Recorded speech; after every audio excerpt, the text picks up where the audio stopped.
It is so important to believe in ourselves because if you look at your fingers, your voice pattern, the coloration of your eye, we all have a unique imprint, a uniqueness to bring to the world.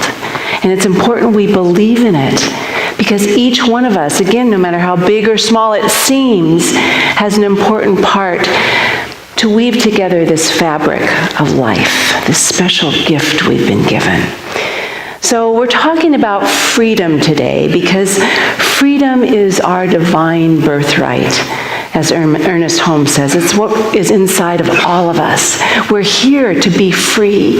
But freedom, as a beautiful, beautiful poem that Barbara read, isn't about the experiences in our life. It's how we respond and react and intellectualize and feel about the experiences in our life. So this divine seed of freedom that's planted inside all of us, and the seed is all the same size. Nobody gets bigger or littler. We've all got that seed of freedom in us. But like the prodigal son, we have to discover that freedom for ourselves.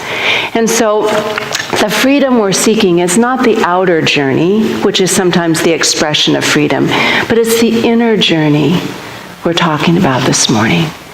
The journey where we can find out who we really are. That journey that tells us, I am special, I am one, I am part of this great whole. In fact, the key to freedom, really embracing our freedom, is recognizing our place in the allness, the wholeness, the oneness of life. Once we understand that place, there's a freedom that sets in, and knowing that we have everything we need and everything is going to be okay. Ernest Holmes says, we're born to be happy. So that's where the journey leads us. We're born to be supplied with every good thing. That's where the journey leads us. We're born to have fun. And here's the secret, what we're going to talk about most today. Consciously unite with that divine power within us and around us and grow and expand forever. This journey of freedom is a conscious act. It's something we do from the inside out. So if this seed of freedom is planted in us and we're here to be free and happy and supplied with every good thing and have fun, doesn't that sound good? That does sound like a party. I like that. We're supposed to be that and have that and do that. Yet what stops us? Well, we know that it all sounds really rosy, but in this actual paradox of life, every life has stresses and strains. Every life. But if we're born to express that goodness, we have to be aware what keeps us from thinking differently about the experiences in our life that are actually here to help us grow and learn in compassion or trust or faith or joy, whatever it is, they're here to teach us. So how do we figure out how to clear that path? Well, it's filled with all these accumulated thoughts and beliefs and emotions, not just from this lifetime, but from the ages. Ooh.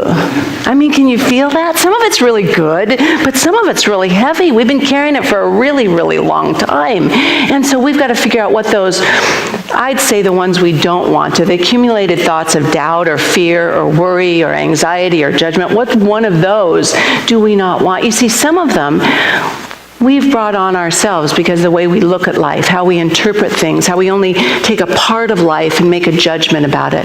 But some of it comes from a race consciousness that has been accumulated over the years. It could be through our family, our culture, it could be through our school systems, our parents, whoever it is.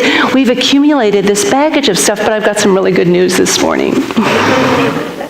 We are stronger than any of that. We can change all of that. We can transform any old ideas that are limiting the way we see our life and the events in our life. You know, it was Howard Thurman that said, for stability in life, which to me means that alignment where we're aligned with our good, where we're aligned with our God, where we're aligned with love, whatever you want to call it. To find that stability in life, we have to find the island of peace. It might be that same seat of freedom that Ernest Holmes talked about, but the island of peace within our own soul. And that island of peace will have an interior awareness that we are part of the whole, that we are an individualized expression of God. How do we get to that place of peace? Well, I'm going to ask you a question. How many of you spend conscious time every day in silence? Well, how many plan to after this morning? All right, that's good. Because who you meet in the silence, who you meet there, is going to tell you about how you respond or react to life. I remember long time ago, one of the first little sound bites I put my teeth into and carried it around with me like this was, God lives in the silence between your thoughts. I remember reading that from Deepak Chopra, and I thought, I want to create more space, more silence between my thoughts so I can get that conscious awareness of spirit. You know, the cultural anthropologist Angela Arian, she was a major, wonderful woman. Her whole work was about wholeness, how the indigenous cultures all knew that everything was created, that we're part of a grand whole. Well, she said, silence is how we touch those things that are guiding us. She called them silent companions. We might call them angels, wisdom, inspiration, whatever we call it. She said birth and death are the bookends to this pause. Well, I'd call it a precious, juicy, vibrant pause, but that's what we call our life's journey. And she too, like Joseph Campbell, talked about the hero's journey.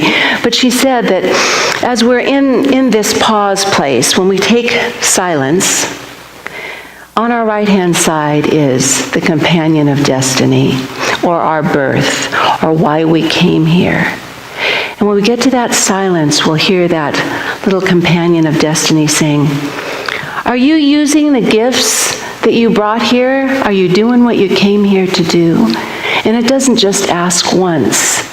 That little voice right here on our right is constantly urging us to use the gifts we've been given, that imprint, that uniqueness that we have, to do our special part, and it asks all the time.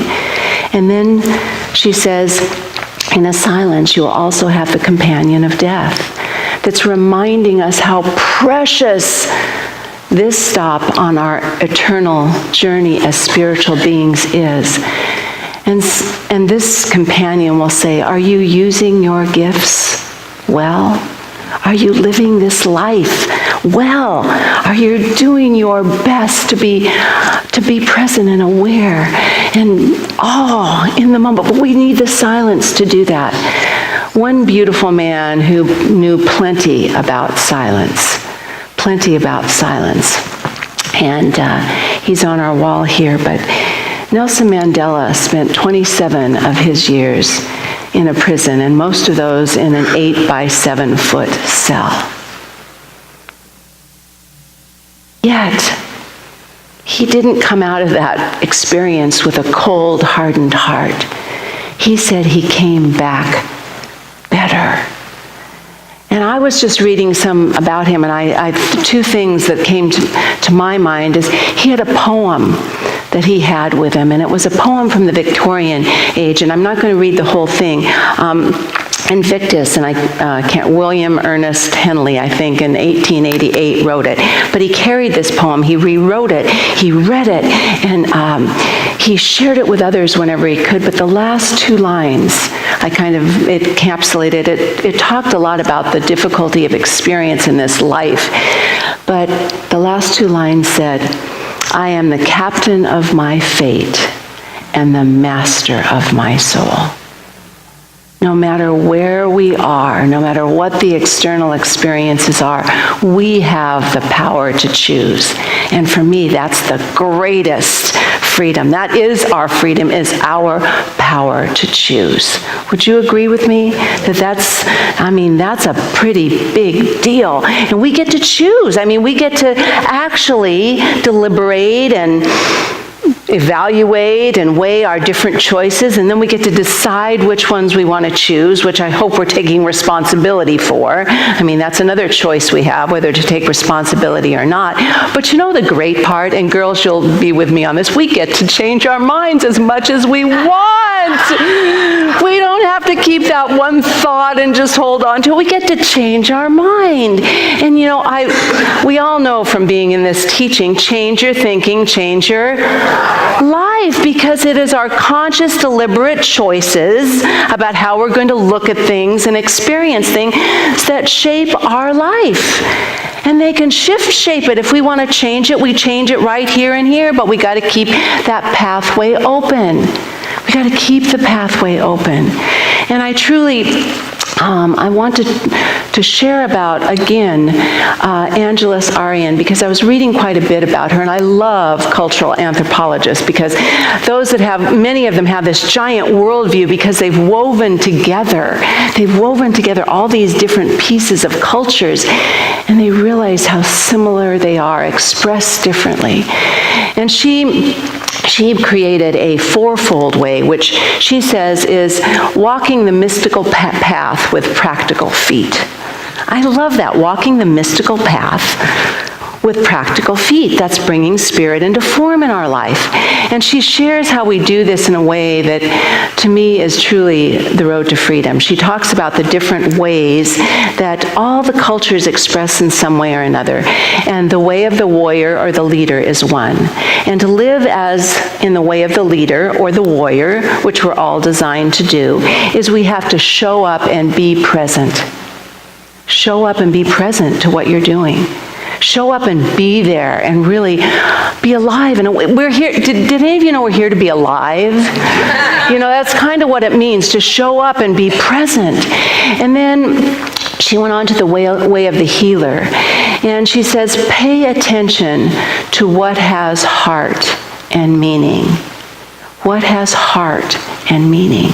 Because those are the things that are going to heal us and bring us together when we're present to go, oh. And, when we see that there's a place without heart, if it's something we can go, that's what practitioner work, that's what prayer work does, when we can really, oh my gosh, we can help uplifting. And we have our prayer wall this Sunday, which we'll do in just a minute. And then the fourth way is the way of the visionary. And that is to tell the truth. The capital T, truth, to the best of your knowing at that time. Tell the truth without judgment or blame. I'm sorry, you guys, that I had to say that part, but we can't judge and blame. Tell the truth without judgment and blame. We've got to do that. We've got to be totally present to that, and that takes courage. That's the way of the visionary. And the last one is the way of the teacher, because we're here to grow and learn. And I'll tell you, probably number 4 has been hard for me, but has been the absolute most important to living a life of freedom. In the face of loss and difficulty, in the face of whatever it is that shows up that is just knocks you to the ground, this one says, be open, but do not be attached to the outcome. Don't make the story that you have to live into to be happy.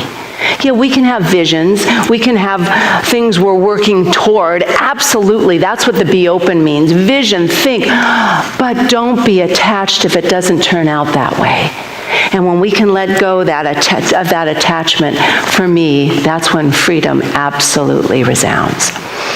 So right before our prayer wall this morning, I want to talk about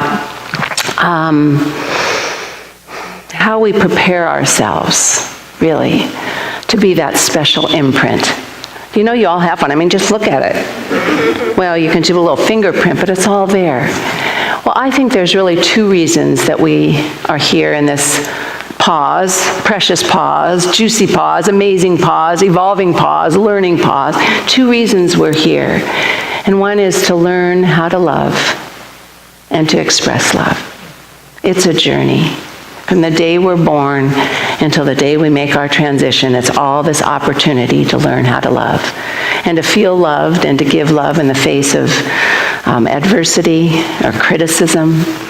What a journey that is. But that's our journey. And the second one is once we feel that and know that, we don't have to have it fully expressed, but we connect to that. We're here to contribute, create, and serve. And to me, that means creating community where we can come together. You know, belonging is a human need, a big human need. We're not here to be alone. So when we get in these groups of belonging, we can find our uniqueness and share our gifts, and we can also be consoled and help at difficult times and celebrated when times are good. Do you agree with that? We've done a lot of that this weekend. We do that in all of these different times.